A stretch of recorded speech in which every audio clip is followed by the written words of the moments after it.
right, Sean, thanks so much for joining me.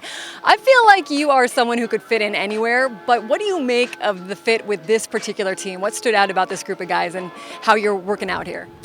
Yeah, I mean it's incredible. Everyone's got their own, their own quirks and their own things going on, but it doesn't stop us from like meshing well. And I think everyone needs to be that individual and have their own identity and do their own thing. But we're also teammates, so gotta have like that good balance. So and just the way I view things.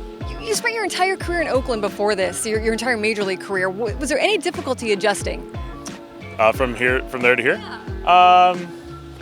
I would say difficulty, and it was just those first couple of days. It's just how are things gonna meet new guys, meet new people, and it was definitely a lot easier this time around. The first time I got traded, it was a little difficult for like a week, but You were in the minors then? yeah, definitely in the minors, and they made the transition super easy, and I think it's at the end of the day we're all baseball players. It's all the same stuff, just new people. How do you look back on your time with Oakland? Love it. I learned a lot of learning, a lot of great memories, a lot of not so great memories, but still memories. And I wouldn't be where I'm at without them. And the people there are incredible, and just my tenure there was like I look back at it fondly, and definitely very happy that I started my career there. Okay, I got to ask about the not so great memories. Is that mostly the injuries, or what would you attribute that to? Yeah.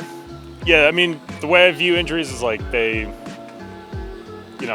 suck, and it's never fun to be on the IL or missing time, missing games. But there was also opportunities for me to grow and figure some things out. To why was I hurt? Why are these things happening? And just get my body right. And I kind of try to twist it into like a more positive outlook. And so those were times. But I'm talking more like games, especially against the Red Sox. They had my numbers, so a lot of frustrating times out there. But you learn and grow from those things.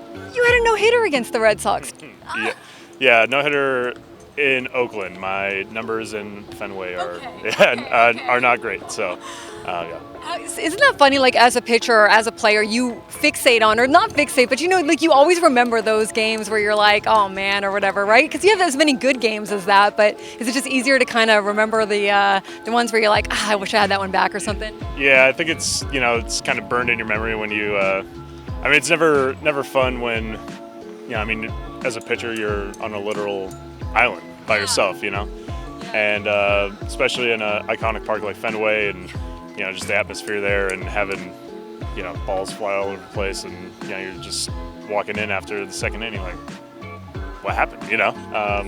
So those kind of memories are pretty burned in my memory, but the good ones are also too. They just have a different feeling to them. Yeah. It's interesting with you because you went through a few injuries, right? And it kind of changed the way that you pitch, right? Like, didn't your arm speed change? Like, didn't you have to kind of become a different style of pitcher a little bit? Yeah. No. I wouldn't say I specifically changed it to do that. I think that just kind of happened, and then I learned to deal with that. So, when I came back from surgery, I was throwing still 88 to 90. But just like a lot of things, you got to learn to you have to learn to deal with what you got. Play with the cards that you're dealt, and to me that was like, all right, I'm only throwing 88. Like, I'm not going to fixate on trying to throw 100. Yes. That's not me right now. Like, I'd rather learn how to pitch and try to get guys out at this speed, and then slowly work my way back up towards throwing a little bit harder. It's remarkable how you do it and what you do, because it's so deceptive out on the mound. And then it is like you're hitting your spot. Like, it kind of taught you more to hit your spots a little bit better, would you say? Or to just kind of become a smarter pitcher? Yeah. When you're throwing 88, you don't really have much room for mistakes, especially at this level, especially with the guys today. They bang those things. So learn to pitch at 8, around that velocity, you definitely got to try to hit your spots a little bit more. It's pretty cool. It's pretty cool to watch you work out there on the mound. Hey, what do you remember about your no-hitter, and how do you look back on that moment? Well, that night before we just lost. I want to say on like not a walk-off, but like late inning comeback or something like that, and I was just sitting there like, all right, like it's on, because the last 2 times I faced these guys, these games hadn't gone well. I was like, all right, I'm really like, let's go. And I get to the field the next day, ate some sliders from the food truck, which are delicious. Good to know. And, nothing crazy. No, I didn't really. Other than that, there was nothing really like I did a extra warm up or anything like that. It was just a regular day. Yeah. Got into the bullpen, felt normal, nothing really crazy, and just got into the game. It was like first inning, had like a little bit of nerves, like how that's how every game starts, like how's this going to play out. And I walked Mookie to start the game, and then got the next 3 guys out, which was great, and then just kept rolling from there. And then as the game went on, just got more and more just like into the zone, and then then before I knew it, had a no hitter. Crazy. Was the reaction afterwards, like was the emotion everything people would think it would be? And where does that kind of rank as a highlight in your career? Definitely number 1. It's pretty hard to top. But everything that you could probably think of about a moment like that is pretty accurate. I would think you'd be on a high after that. When I was looking at highlights of that, you had all your hair fit into your hat. Okay, There was no hair coming out of your hat. Give us the iteration of the hair here. Like when did we grow it out? How did that happen? So my hair's been on quite a journey. I've had a lot of different hairstyles over the years. Growing up, Mom would never let me grow my hair out, so I was always like comb over and clean cut and all that stuff. And then we got to the Royals too. It was kind of the same thing. It wasn't really until I got to the A's where even in college too I had to be clean cut too. So I was never grow my hair out, Yeah. Then I got to Oakland and it was like, we don't really care, just go out and play. So it's like, nice. So for my debut, I had long hair, and then had a couple bad starts, cut it off. Really? I've gone from long hair to shaving it, bicking it. Then I grew it out again, and then I had cornrows, cut that, and then I dyed it blonde just to see what it was going to be like. You did not. I got to get a picture of this. Yeah, I got it was at first I didn't really, I never dyed my hair before, so it was like a tennis ball color, like a neon green, and I was like, okay, this is not. Okay, what you were going for? Yeah, so we made it a little bit darker, then it turned green, but then it faded to blonde after a week. So I had blonde hair for right before quarantine, and then since quarantine I shaved my head in May of 2020, and I haven't cut it since.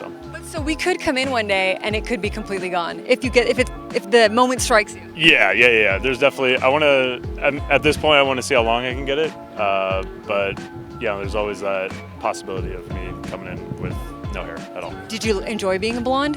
Yeah, it was fun. Have more fun, right? Okay. Yeah. Can we just give some love real quick to your scrunchies? I love the fact that I look down at your wrist all the time and there's a scrunchie there. Did you have to adopt yourself to scrunchies? Do you have a good collection at home? I've got 5 or 6. A fan, I forget her name, she just made a San Diego Padres scrunchie one for me, so I've been rocking that at the game. Love that one. I know I got colorful ones, I got brown ones. Pretty much just go to Walgreens and just get whatever's there. So. Great, they are really great. Okay, why do they call you Baby Giraffe? I saw that's one of your nicknames. Baby Giraffe, when I was with the Royals, right now I'm 250, but I was this height, but 215, 210, 215. Long, gangly, didn't really know where my body was in space, so the first day I was doing PFPs after like hip surgery, just throwing the ball all over the place. And then one of my teammates started calling me Baby Giraffe, and then it kind of slowly caught on with everybody, and so I became Baby Giraffe. Are you still good with it, or would you like to see that one go by the wayside? Or? Yeah, it doesn't bother me. I think I've kind of evolved into a giraffe, an adult giraffe at this point. But Baby Giraffe is still. I think there's a couple other guys with the Baby Giraffe nickname. So. I feel like that's fair. Like, let you be the Giraffe, all right? Okay, let's talk about your Samoan roots. How much do you know about your heritage there, and how much pride do you have in that heritage? I know very little. That's something I want to spend a lot more time. Like, I would love to live in American Samoa for an off season. I think that'd be incredible. But Dad didn't really talk a crazy amount. I know he wrote a lot of stuff down, so I gotta kind of read through his notes. And he's tried to teach me, but it's also hard when it's just like him trying to teach you about stuff that whole culture that you're nowhere near. And it's like, and it's been forever since he'd been back there, and he still speaks it. He's got to hear it for a little bit, and then he'll remember it. But I wouldn't say like I know a lot. It's definitely something I'm very passionate about, but just haven't had the resources necessarily available to me. So it's definitely a big mission for me to learn that. Did you go to Samoa? Did you get your tattoo in Samoa? In the beginning of your tattoo? Yeah, I started it there back in 2014, and then just, finished it in LA, and hopefully to get some more stuff done. Do the symbols all mean things? Like, is there? Yeah, everything's got its own, own little story, message, however you want to call it, and everything just kind of flows together, which is beautiful. That's awesome. It's really, really cool. All right, your dad, correct me if I'm wrong, your dad fought in the Vietnam War, then was stationed in Indiana, and so you guys grew up in Indiana. Your mom was a factory worker. How did that shape your childhood? What was your childhood like? Wanata is very small. Small town, 1,000 people, one stoplight. It was, I don't know, to me it was regular, nothing too crazy. Going the cornfields and mess around. Nothing, there's not really too much to do out there, but I had a great childhood. Baseball was obviously a very big part of it, and a lot of my mom's side of the family lives really close. Have family gatherings over there a lot. Hanging out with each other at Christmas, Thanksgiving, all that stuff. And it was just pretty regular. Where's home for you now? Was San Francisco for the past couple years, but probably going to move down here, San Diego, for the off season and stuff. We get everyone. Come on, how can you leave, right? How can you leave? All right, we talked a little bit once about you being a little bit of a nonconformist when you were a kid. Do you still think that you're that way? Yeah, I wouldn't say I'm not I'm just gonna say yeah. You don't necessarily always go with the flow sort of thing. You like to be a little different. Yeah, I guess I like to be my own person, Your quirks. You name your gloves, which I love, right? The green glove was called the Hulk. This one is. This is a Crestineth. Crestineth. Like the toothpaste. Crestineth. The mintiness. Yeah. My other black glove, her name's Midnight. That was just kind of random.